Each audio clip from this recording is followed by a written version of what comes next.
오늘 이제 사도행전 16장 좀 전체적인 것을 보면서 바울의 행적을 통해서 하나님의 인도하심이라는 말씀을 좀 나누려고 했는데 다 읽을 수가 없어서 좀 부분적으로 읽었습니다. 저는 이제 개인적으로 하나님의 인도하심이라는 단어를 굉장히 좋아하는데 왜 그런지는 짧은 제 소개를 통해서 말씀드리도록 하겠습니다. 잘 못 믿으시는 분들이 많이 있는데 저는 서울에서 태어났습니다. 네, 지금도 잘 못 믿으시는 것 같은데, 네, 서울에서 태어나서 서울 경기에서 수도권에서 한 25년 정도 살다가 이제 대전 천안, 대전 세종 순서로 이렇게 한 10년 가까이 이렇게 생활을 하고 있습니다. 그리고 또 잘 못 믿으시는 분들이 많이 있는데 저는 벌써부터 뭐가 나올지 궁금하시죠? 네, 저는 대학교 때 음악을 전공했습니다. 네, 그래서 사진을 띄워주시면 저렇게 머리 올리고 저런 옷 입고 이제 합창단도 하고 막 그랬었습니다. 그래서 이제 뭐 이런 제 짧은 소개를 통해서 그게 하나님의 인도하심과 무슨 상관이냐라고 했을 때에 저는 이제 자신 있게 말씀드릴 수 있는 게 저는 제가 음악 공부를 하게 될 줄 몰랐고 제가 신학 공부를 하게 될 줄 몰랐습니다.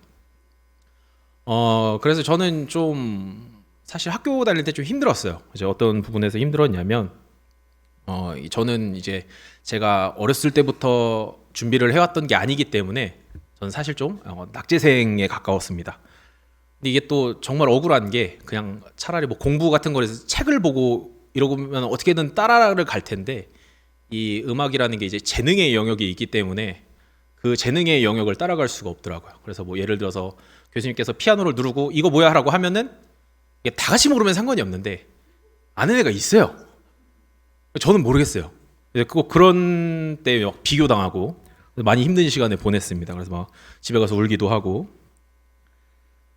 자, 그래서 그 시간을 보내다가 이제 졸업할 때가 되었습니다. 이제 이 졸업할 때쯤 되니까 이제 이 재능의 영역을 어떻게 하면 메꿀 수 있겠구나라는 요령이 조금 생겼는데 딱 그때쯤에 하나님께서 다 접게 하시고 이제 대전으로 가서 신학 공부를 하게 되었습니다. 한편으로는 좀 억울한 마음이 많이 들었습니다. 이제 좀 할만해졌는데 하나님께서 진로를 바꿔버리셔서 좀 억울했는데 지금 와서 돌아보면 정말 빈말이 아니고 하나님께서 저를 너무나 사랑하셔서 가장 좋은 길로 인도하셨다라고 생각이 됩니다. 아멘. 그래서 이렇게 또 이 자리에서 여러분과 함께 너무나 복된 신앙생활을 하고 있습니다. 물론 이제 과정은 쉽지 않았지만 그래서 근데 다들 아시겠지만 다들 돌아보시면 모든 것이 하나님의 은혜이심을 다들 고백하실 겁니다. 그리고 저만 특별히 뭐 잘났다라는 게 아니라 뭐 거룩하다는 게 아니라 뭐 다들 그러셨을 거라고 생각을 하는데 오늘 본문에 나오는 바울도 그러했다라는 것입니다. 그래서 오늘 하나님께서 바울을 어떻게 인도하셨는지 좀 말씀을 통해서 보도록 하겠습니다.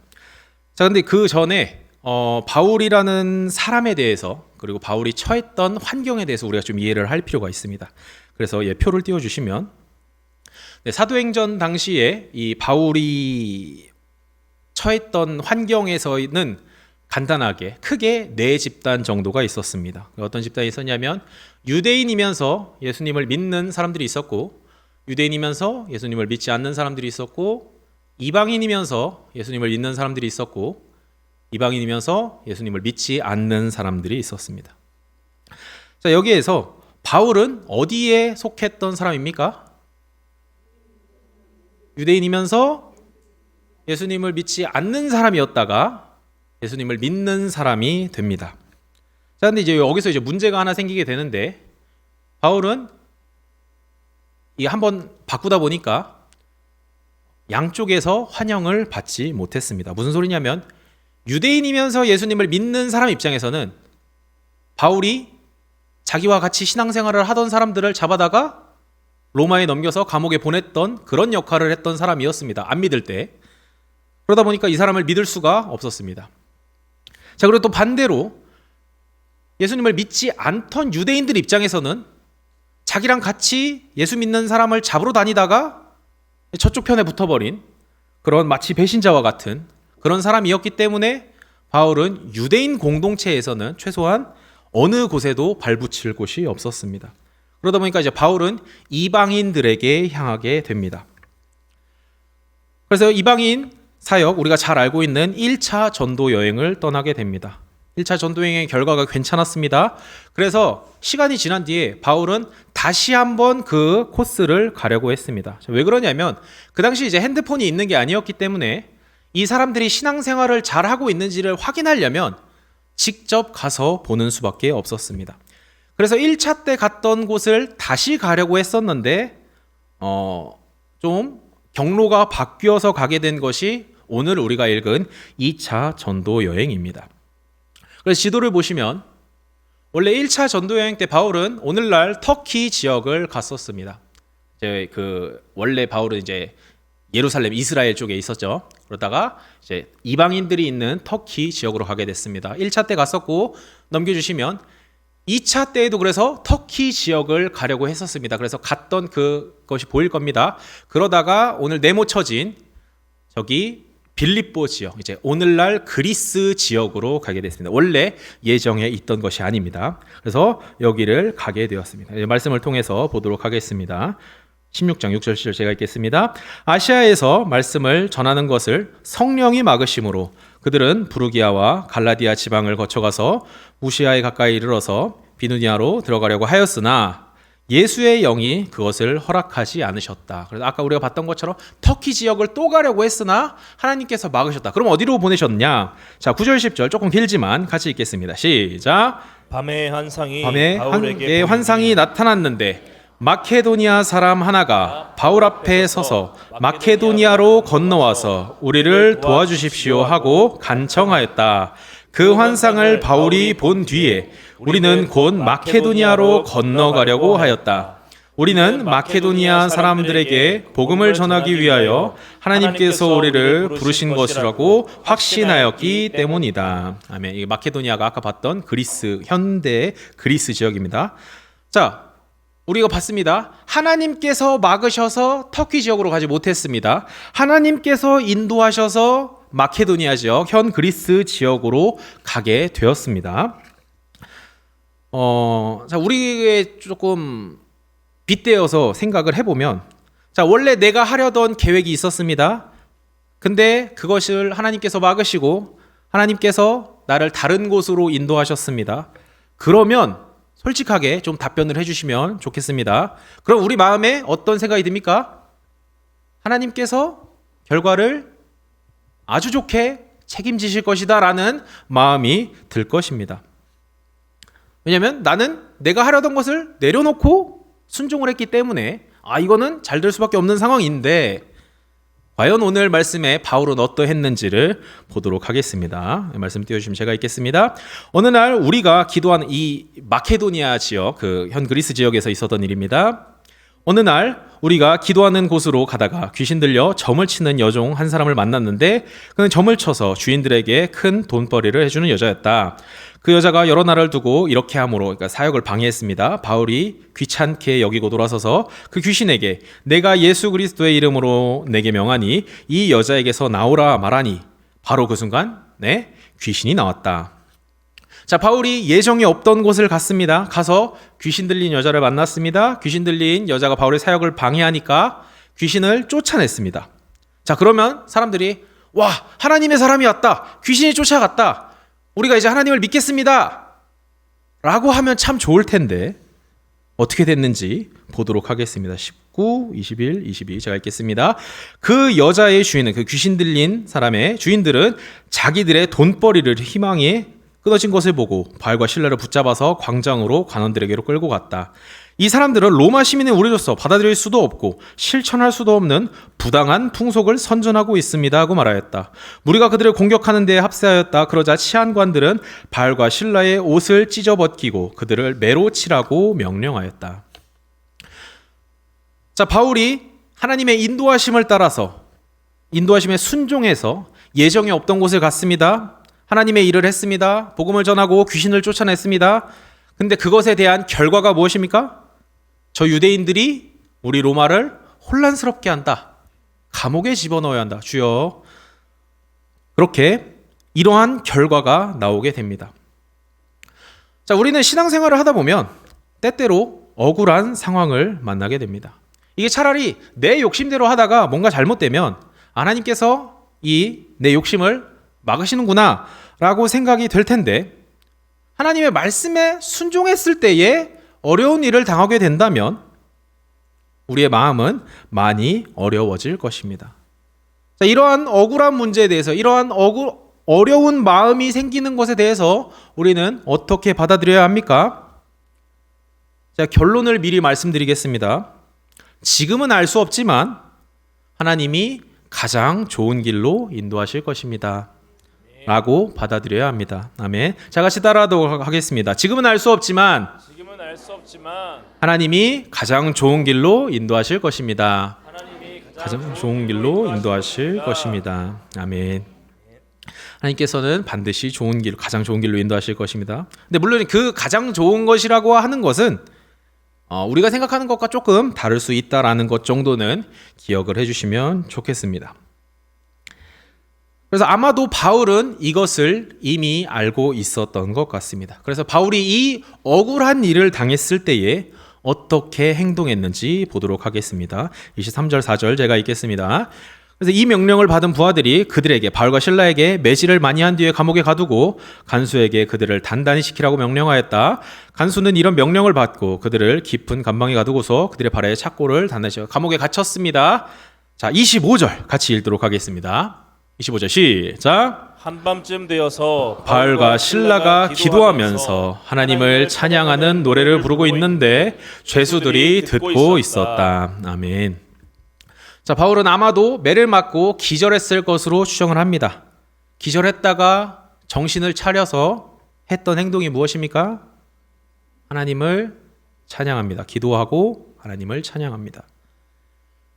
솔직하게 제가 이런 상황이었다라고 한다면 저는 이렇게 하지 못했을 것 같습니다. 하나님 억울합니다 라고 했을 것 같습니다. 자, 그런데 바울은 어떻게 행동합니까? 그 억울한 상황에서 하나님을 찬양합니다. 앞에서 말씀드린 것처럼 이 모든 것은 하나님의 인도하심이고 하나님은 분명히 좋은 것으로 나를 이끄실 것이다 라는 마음이 있었기 때문에 할 수 있었던 행동이 아닐까라고 생각해 봅니다. 우리도 이러한 마음을 갖게 되기를 소망합니다. 아멘. 자, 잠깐 중간 정리를 하도록 하겠습니다. 바울은 유대인입니다. 유대인 중에서 예수님을 안 믿는 사람이었다가 예수님을 믿게 되었습니다. 그러다가 유대인들 어느 곳에서도 환영받지 못하고 그래서 이방인들에게 갔고 1차 전도 여행을 갔습니다. 결과가 괜찮았습니다. 다시 1차 전도 여행에 갔던 곳에 가려고 했는데 하나님이 막으셔서 인도하셔서 다른 곳에 가게 됐습니다. 다른 곳에 가서 열심히 하나님의 일을 했는데 억울한 일을 당했습니다. 자, 그리고 나서 오늘 본문의 일들이 이루어지게 됩니다. 자, 그래서 감옥에 갇혀서 하나님을 찬양했습니다. 그런데 이제 지진이 나서 옥문이 열립니다. 이 당시 CCTV가 있는 게 아니기 때문에 죄수들이 도망가기에 너무나 좋은 환경이었을 것입니다. 그래서 아마 간수도 그렇게 생각을 했고, 이 당시는 어떤 제도가 있었냐면 죄수가 탈옥을 하면 그 간수에게 책임을 물었는데 심한 경우는 사형에 처했다고 합니다. 그러니까 이제 간수 입장에서는 어차피 내가 법적인 책임을 해야 되나 아니면 여기서 안 좋은 선택을 하나 어차피 죽는 건 마찬가지인 거예요.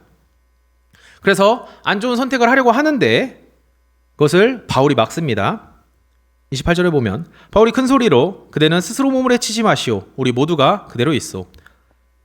그리고 이제 간수가 그들을 바울과 실라를 바깥으로 데리고 나가서 물었다. 두 분 사도님, 내가 어떻게 해야 구원을 얻을 수 있습니까? 라고 하는 것에 대한 답이 우리가 너무나 잘 알고 있는 31절 띄워주시면 그들이 대답하였다. 주 예수를 믿으시오. 그리하면 그대와 그대의 집안이 구원을 얻을 것입니다. 우리가 잘 알고 있는 주 예수를 믿으라. 그리하면 너와 내 집이 구원을 받으리라 라는 말씀이 이러한 상황에서 나왔다라는 것입니다. 자, 여기서 끝이 아니고 이 메시지를 들은 간수가 예수님을 구주로 고백하고 예수님을 믿게 됩니다. 그리고 더 나아가서 아마도 이 간수와 이 간수의 가정은 우리가 잘 알고 있는 빌립보서, 이 빌립보서라는 게 이제 빌립보 교회에 보내는 편지지 않습니까? 이 빌립보 교회의 성도가 되었을 것으로 추정을 합니다. 그리고 그 빌립보 교회는 바울의 노년에 바울의 기쁨과 위로가 되는 그런 아주 귀한 교회가 됩니다.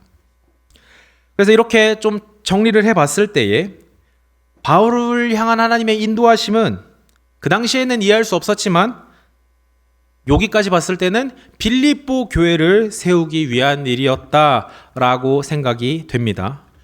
그리고 그 빌립보 교회는 말씀드린 것처럼 나중에 바울에게 다시 기쁨과 위로가 되는 교회가 됩니다. 하나님께서는 이렇게 내가 예상하지 못했던 방향으로 나에게 좋은 길로 좋은 것으로 준비해 주시고 인도해 주십니다. 아멘. 그래서 처음에 이제 제 소개를 잠깐 말씀을 드렸는데 다들 그런 경험이 있으실 겁니다. 그리고 만약에 이제 조금 좀 신앙이 없으신 분들도 이것은 공감하실 겁니다. 인생은 내 마음대로 풀리지 않는다라는 이 사실에 대해서는 많이들 공감하실 것입니다. 자, 근데 이제 이 상황에 대해서 내 삶이 내 계획대로 풀리지 않을 때에 신앙이 있는 분들과 없는 분들의 차이가 발생하는 것 같습니다. 신앙이 없는 분들은 그 인생이 내 마음대로 풀리지 않는 것에 대해서 때로는 내 탓을 하기도 하고 남 탓을 하기도 하고 사회 탓을 하기도 하고 그나마 이제 좀 긍정적이신 분들이 언젠간 웃을 날이 올 거야 이렇게 좀 받아들이시는 분들이 있는 것 같습니다. 그러나 우리 신앙인들은 앞에서 말씀드린 것처럼 지금은 알 수 없지만 하나님이 가장 좋은 길로 인도하실 거야 라는 마음으로 받아들이게 될 텐데 이것은 엄청난 차이가 있습니다. 하나님이 가장 좋은 길로 인도하실 거야 라는 그 말에는 하나님에 대한 이 존재의 인정이 들어가 있다라고 생각이 됩니다. 아멘. 그리고 또 넓은 의미로 봤을 때 그 하나님의 인도하심에 따라서 내가 순종하여야 한다라는 그러한 것도 포함이 되어 있다고 생각이 됩니다. 아멘. 그리고 만약 이것을 경험하신 분이 있다면 다음에 비슷한 일이 발생했을 때에 하나님께서 분명히 다시 한번 나를 가장 좋은 길로 인도하실 거야 라는 신뢰까지 담겨져 있게 됩니다. 아멘. 자, 그러면 이제 제가 어려운 미션을 하나 드리도록 하겠습니다. 자, 방금까지 하나님이 우리를 가장 좋은 길로 인도하실 거야 라는 말에 아멘으로 화답하셨습니다. 자, 그러면 앞으로 자식들이 내 마음대로 크지 않을 때에 어떻게 해야 됩니까? 하나님이 가장 좋은 길로 우리 자식을 인도하실 거야 라고 고백을 해야 되는데 벌써 얼굴 많이 어두우시네요. 네, 이론상으로 그러면 안 됩니다. 꼭 그것을 경험하시게 되기를 소망합니다. 아멘. 자, 하나님께서 분명히 좋은 길로 인도하실 것입니다. 그 모습을 오늘 본문에 바울을 통해서 하나님께서 보여주셨다라고 생각이 됩니다. 아멘. 자, 그럼 제가 하나만 더 말씀드리겠습니다. 우리가 그 과정 가운데 있다면 하나님의 인도하심이 이루어질 때까지 우리는 가만히 앉아서 기다려야 됩니까?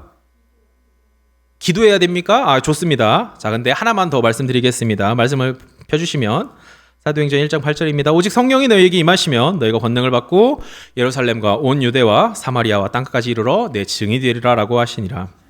아멘. 예수님께서 하나님의 아들이시지만 하나님의 계획대로 인도하심대로 이 땅에 오셔서 우리 죄를 위하여 죽으시고 3일 만에 부활하셨습니다. 부활하셨고 다시 오실 것을 약속하시면서 하늘로 올라가셨는데 그때 하신 말씀이 이것입니다. 땅끝까지 가서 내 증인이 되라 라고 하셨습니다. 우리는 예수님의 증인으로 살아가야 됩니다. 아멘. 한 명만 더 보도록 하겠습니다. 우리가 또 기억해야 될 것이 표를 봐주시면 바울은 유대인이었지만 이방인을 상대했습니다. 자, 근데 베드로는 예수님의 제자고 유대인이고 베드로는 예수 믿지 않는 유대인들을 상대했습니다. 자, 그래서 말씀드린 것처럼 누군가는 유대인이지만 이방인을 상대하게 되고 누군가는 유대인이지만 유대인을 상대하게 될 수 있다라는 것입니다.